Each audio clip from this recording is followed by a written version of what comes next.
Keck, the author of When You Step Upon a Star, and you're listening to the All Over the Place podcast, where the funsanity never ends. Hello and welcome back to the All Over the Place podcast. I'm your host, Eric Porvoznik, and thanks again, everybody, for watching the show. Please don't forget, like, share, subscribe as we continue to grow, and don't forget, please share with at least one person today, and we've got more great shows coming up. But today, we've got back with us Jim Culver. How are you, Jim? I'm great. How are you? Excellent. Thank you very much. And as you can see, folks, with the backdrop, very special guest today. You have seen her starting way back on Facts of Life as Cousin Geri through the years. I mean, she's been on stages and screens all over the place through, an Emmy Award-winning role on the HBO series Deadwood. Please welcome. She's here to talk about her new book, Geri's Jewels and Gems and Beyond. Geri Jewell, welcome to All Over the Place. Thanks for joining us. Thank you for having me. My pleasure. And folks, Geri and I already talked about this in the pre-show. This was not planned. We all know how Nittany Lion-centric I can be on this show. We did not plan this. Geri had no idea that I'm a Nittany Lion. But Geri, you're telling me you've done some great stuff out there in Happy Valley. Could you please tell our All Over the Place people, just so you know, this was not a plant. Geri, take it from here with Penn State. It was not a plan. I had no idea about your affiliation with this. Penn State. I did not go to Penn State, but I did do training the staff and students on how to accept people with disabilities and to be in compliance of the ADA law. And that was in probably the mid-90s. Okay. And the sweatshirt is still my favorite to this day. I did not pay her to say that, folks. I did not do that. Jim, you can... The disbelievers and haters can say what they want, but thank you, Geri, for wearing some blue and white tonight. That's always appreciated. Anytime. If you're wearing a sweater in July, your love for it has to be genuine. I'll tell you that right now, because I love my sweaters, but I'm not wearing them right now because it's no, I'm not outside. I'm in my bedroom. It's not going to kill me. And you're in my bedroom, by the way. I live in Seattle, and if it gets over 80 degrees here, we start to literally melt. So, I'm taking refuge by my AC and doing the best I can. So I applaud your ability to wear a sweater in this weather. Okay. Now, I mentioned at the top of the show, folks, Geri she's got a new book out called Geri's Jewels and Gems. And it's a great read. It takes articles that she's written from through the years. And Geri, tell us, how the book came about. It had a double. I guess there were two things that I wanted, and I think in a way it was a cathartic healing over my sister's passing, my younger sister. And at the same time, 2020 came along, and there was a lockdown and COVID, and I won't say anything else. And it was just. And I couldn't, and I have a lot of physical issues these days, aging and CP, and I can't do a lot of things that I used to do. And I thought that I want to inspire people and make people laugh. And I thought about these articles that I wrote for Ability Magazine. And I thought this would be a great coffee table book. So I called the editor, Chuck Cooper, and asked him if I could use him for a coffee table book. And he said, yeah, of course, as long as you give Ability Magazine credit. And it's a great magazine. You can still get it online. And then my next venture, after reading it, I realized that no matter what year I wrote the article, you can apply everything I wrote in that book today. Nothing has changed. I mean, everything applies. And then I had to get Norman Lear. I wanted to ask Norman to write the foreword for it. And he invited me over to his home, and I showed it to him. And I said, Norman, it's a coffee table book. And he said, yeah, but what if they don't have a coffee table? Then what? But at 101, he wrote the foreword for my book and delivered it 2 weeks later. That's amazing. That was his last gift to me. And Norman and I were very, very, very close. He was like a surrogate dad to me. In reading that, and it's just one thing that I've always liked since you came on the scene for a kid in the Midwest, and and someone my mother is a social worker, and I've had the chance in my life to help her out with cerebral palsy basketball, stuff like that. You've always been someone who inspires, and like I said, and makes them laugh. So thank you for that, and just not allowing people the ability. Don't make excuses. Well, I've always had a sense of humor. Not to say that there are bad and hard days, not Sure. to say I always have a great attitude. For the most part, for the long run, I do. I mean, I'm still here. And I get my sense of humor from my family, my whole family, from my dad. But on the whole, I think my family always had a sense of humor. I can remember my Aunt Mary saying to my mom that she wanted something light for lunch. She didn't want something heavy. She wanted light because she was dieting. And my mom bought her a plate with a light bulb on it.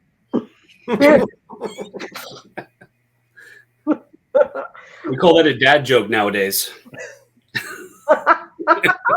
Obviously, it works as a mom joke too. Well, okay, Mom, you failed on that one. And taking that the family inspiration, you started your comedy career in the 70s in Los Angeles, in a just probably the most fertile time for that comedy scene. And what was it like for you to be in that event? And the list of comedians, I could go on and on with it. The guys who were getting their starts at that time, and ladies as well, with Elaine Boozler, but that's one name that pops to mind immediately. But what was it like for you to be in that? I mean, what was, I'm sure, brutally competitive, but at the same time, so comedically and creatively enriching. What was that like for you to be cutting your teeth with that? Well, it was a wonderful way to be accepted and to get in the industry where I really wanted to be an actress, a comedic actress. I never wanted to be a stand-up comic per se, but that was the door open to me. And the rest is history. I mean, I met, Elaine Boozler started with me, so did Roseanne Barr, Jerry Seinfeld. I even saw Robin Williams perform many times at the store. It was just like you said, there's only one time that could have happened, was in the 70s. It was incredible. And I even did a Cheech and Chong film in the 70s. That's how I got my original SAG card. A lot of people don't know that.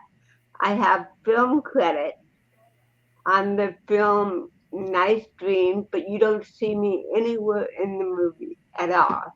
And it was a blessing in disguise because it actually came out after I was on Facts of Life. And I think the producers of Facts wouldn't have been happy with that. Well, as they say on the show, you take the good and you take the bad, and you take some Cheech and Chong, and there you have it. Yeah, that's true. We're going for a slightly different audience with the Cheech and Chong movie. It was a great film to be in. It was a god. Timothy Leary himself was in it. The scene that I was in that you never saw that got cut out was I was in a mental hospital, and I believed that I was a waitress. So I walked around all over the mental hospital with my little apron and pad and paper, taking everybody's order. And then, of course, who was in the padded cell? I think it was Marin Cheech that was in the padded cell. Now this is speech therapy. He was in the padded cell.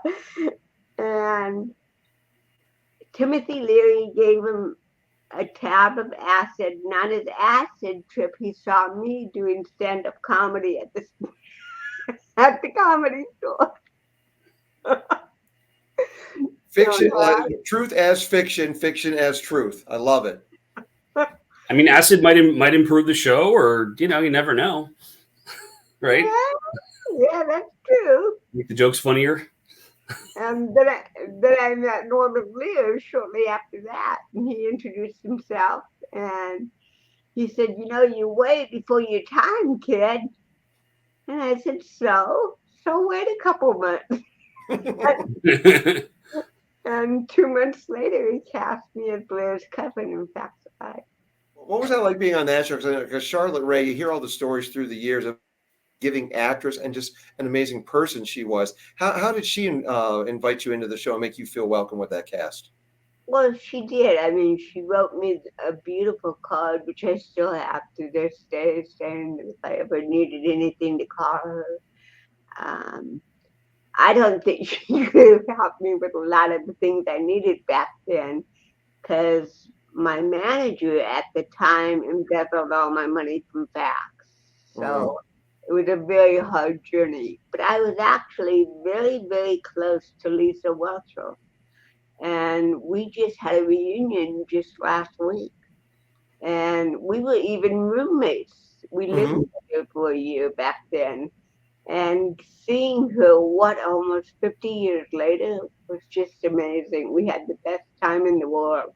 I love hearing this. Book. Lisa's picture is in the book, by the way. And yeah. And you've got so many great pictures in that book, just so many people you've met through the years.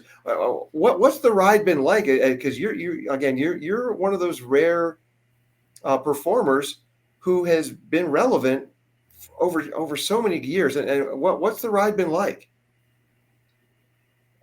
My life has been surreal. I mean, I believe that we meet in life the people we want to meet. In other words, I can remember when I was in high school and my one bedroom wall was covered with David Cassidy, the whole entire wall. And there was this girl I went to school with, and she actually had a bigger crush on David than I did. So I gave her all my Tiger Beat magazines, all my teen magazines, all my pictures, everything. She was just had tears in her eyes. She couldn't believe I gave them to her. Why are you giving them to me? You love David Cassidy. I said, I know, but someday I'm going to meet him. So you can have all of this because I'm going to meet him. My dream's going to come true. And it did. I did meet David. So, you know, the editor, actually the owner of the publishing company that produced my book, Geri Jewell and Jim, Dr. Randall Bell wanted to call it Geri Jewell, but I said, no, I'm not going to call it Geri Jewell. It would sound like a sex book. He said, well, then it'll sell more copies. I said, I'll call it Geri Jewell and Jim. That I can do. And the gems are the photos that I just picked that just meant something to me at the time. And stories that I wrote about in Ability magazine. I tried to match them up the best I could. So they're fun pictures. I mean, there's a picture of a costume of me back in the 80s. There was actually a boxed Halloween costume called Cousin Geri.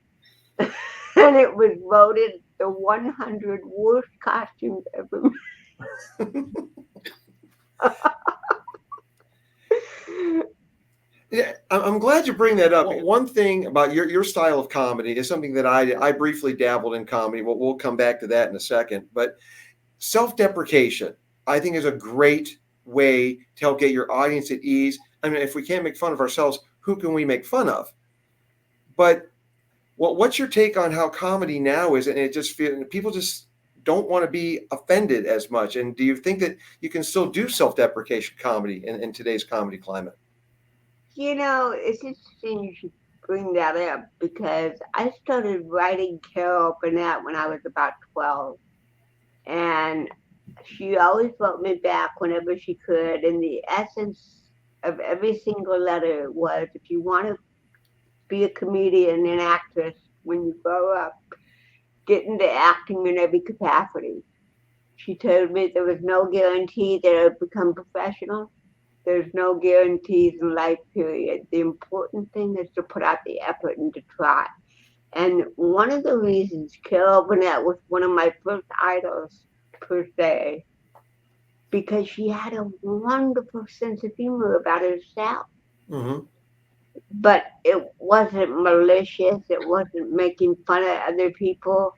I mean, I make fun of the human condition. I'm not making fun of people with cerebral palsy. Right. I'm making fun of how we respond to it. Right. You know, I get people thinking I'm drunk half my life. Huh? Just walking into a store, I get people staring at me. I'm not sure exactly what it. Let's see, what are they staring at for me now? Well, like I said earlier, no victimhood. Again, it's not making fun of the human condition and just laughter. Again, if we can't make fun of ourselves, who can we make fun of? Yeah, lighten up. Get a light bulb. There you go. Put the light bulb on the plate. Exactly. Exactly. And then one thing again, my brief foray into stand up, and it looks so easy, and it's not. Comedy, as Steve Martin once said, comedy is not pretty, and neither is it easy. Yet, how did you go about honing your craft to making and taking the pain and taking the things that to make people laugh? How did you hone it to make it look so easy? You know, early on in my career, and I had only been doing it for about maybe 3 or 4 months. That's not very long. And I was reviewed by the LA Times, huge article on me in the calendar section. And the writer wrote how impressed he was with what we were talking about, having a sense of humor about yourself. And she's so refreshing, she's so new. And she talks right over her hecklers as if they don't even exist. And when I read that, I laughed because I didn't know I had any hecklers. Because I'm hearing impaired. And back then, I couldn't wear my hearing aids on stage or when I performed because the combination of the head movement from cerebral palsy and the power I needed to hear, it whistled every time I moved my head. So it did a disservice until years later. Bill Austin at Stucky Hearing Aids wanted, his goal was to get me a hearing aid that wasn't going to whistle when I worked. Oh, that sounds like a Disney film. Oh, you're funny today, Jerry. She's just riffing, folks. I told you, she makes it look easy. Well, it's not. It's only hard when you're bombing, when you're struggling to get him. But if you can get him, I remember once I opened for Robert Goulet, and he was the sweetest, kindest, funniest person I'd ever been employed by. And he came into my dressing room and he said, "They call this a dressing room?" I said, "Yeah. It's kind of small, but it's like a closet." And I said, "Oh, that's okay. I've been in closets before." I said, "Don't worry about it." And he said, "Oh, come on over to my dressing room." And he shared his dressing room because he had food and it was big. And then we were standing behind the curtain and they were introducing me. And I got so nervous because I was going to open for Robert Goulet. "Oh, Robert, I'm so nervous. I hope I can do this." "Jerry, you can do it." I said, "But what if I bomb? If I bomb, you bomb." "Jerry, if I bomb, you'll bomb. Don't transfer it on to me. You just gotta believe that you already have them in the palm of your hands." And then he did this animation, this thing of imitating cerebral palsy. And he goes, "Oh, you have them like this, but you still have them."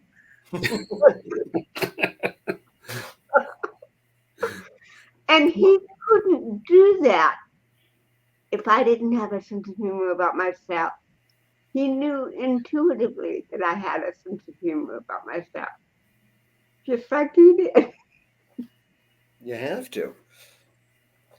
And I mentioned that as well that you were on HBO's award-winning Deadwood and got Emmy nomination for that. What was it like working on that show? That was amazing. That was the most amazing show that I've ever worked on. And the cast was wonderful. It was totally team player. Ian McShane and I had a chemistry that was just incredible. And he loved me. I know you would never know that from his character, but I don't think his character loved anything. I know. But he loved me as a person and a performer. And I remember every time the director would yell cut after we did a scene, he would come over and hug me and say, "I'm so sorry, Geri. I didn't mean to say those things." I said, "Ian, don't worry about it. I know it's just a role." Acting, Baudelaire, Shakespeare. I remember that show. That was a dark show. I mean, it was great, but it was very dark material. And yeah, what was it like making it transitioning from comedy all the way to something that dark? Was it difficult, or did it kind of go naturally for you? I think it was very natural for me. I think most comedians can do drama. It's the other way that's hard. Some actresses cannot do stand-up, but they're brilliant actresses. But I think David Milch wanted me for the role in part was because I was lighthearted. And you just said the show was very dark, and he needed something to balance out the darkness and add light to it. And my character did give that. Just like this book that I wrote. It's lighthearted, it's funny. There are parts of it that make you think that are thought-provoking, but I'm also have a good sense of humor through it also. I have to. I remember when I wrote the column about the jury is out, my one time as serving on the jury as a juror. Mm-hmm. They've never asked me again, and I don't blame them.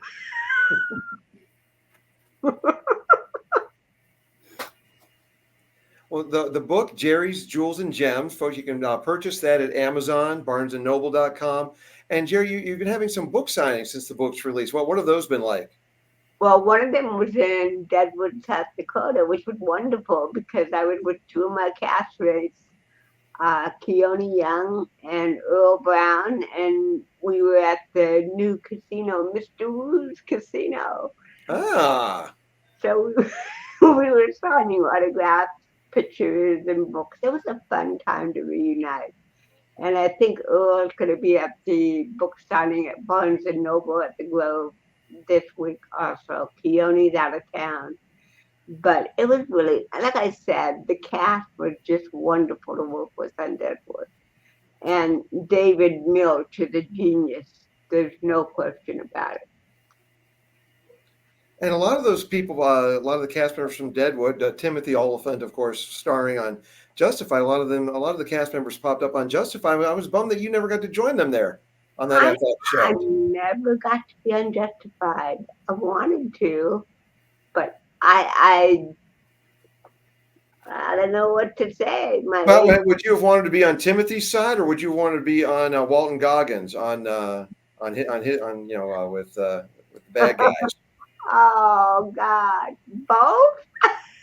Well, that was the beauty of the show. Yeah, there was that walking that moral line. That's true. I know. You're putting me on the spot. All right, big Justified fan. I couldn't not ask. Yeah, I was never asked to be on Justified, so Well, you're still doing movies from it. There's still a possibility of that coming You up. never So, know. I mean, I did never say never. the Deadwood movie, and at the time, my hair hadn't turned gray yet until 2020. So they had to put a wig on my hair when I did the movie, and now it's gray naturally. I know the feeling. That's why this right here is artificial blonde. So yeah. Yeah. Oh, okay. No. Letting the mask down, folks. It's fake. Yeah, this is the real color right there. It's right. Yes, right. It happens. So now, this is now your third book, actually. So you've done books, you've done stand-up, television, movies. What's next? Gosh, well, actually, I'm writing another book. It's a children's book about a monkey named Buck. Nice. Yeah, I'm looking forward to. Buck has posed for a lot of celebrities. He's been on red carpets. He even snuck on the Deadwood set, and you're not supposed to do that. But I got him pictures with all the stars from Deadwood, with Doc Cochran, and Mm-hmm. it was cool. Ian McShane, even David Milch is holding Buck at one point. I love it. So when can we look for that? Let's see how this book does. Yeah, one thing at a time. True. One thing at a time. And then the Buck book. Love it. It's called Buck Up to Cancer. It's for children with cancer. Oh, I love that. Excellent. Maybe Ian McShane's characters lines from that show shouldn't make it into the children's book. Maybe just stick with a picture, not the lines. Well, actually, this is my sister's book.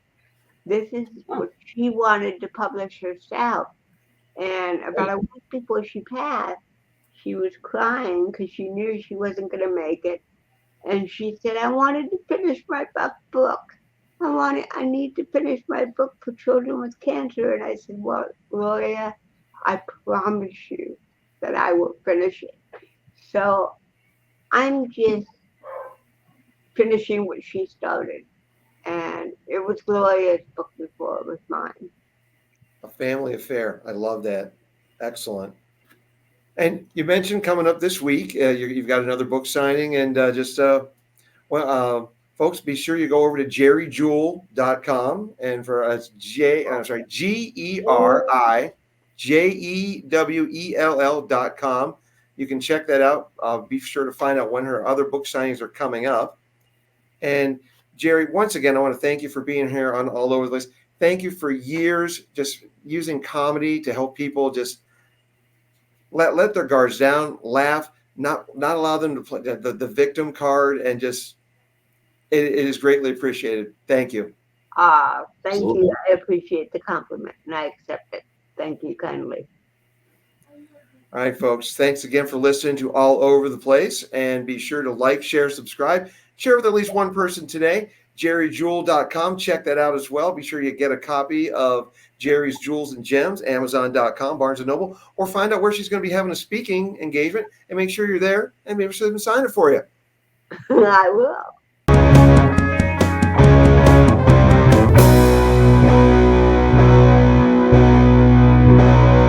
All Over the Place, where the fun sanity never ends.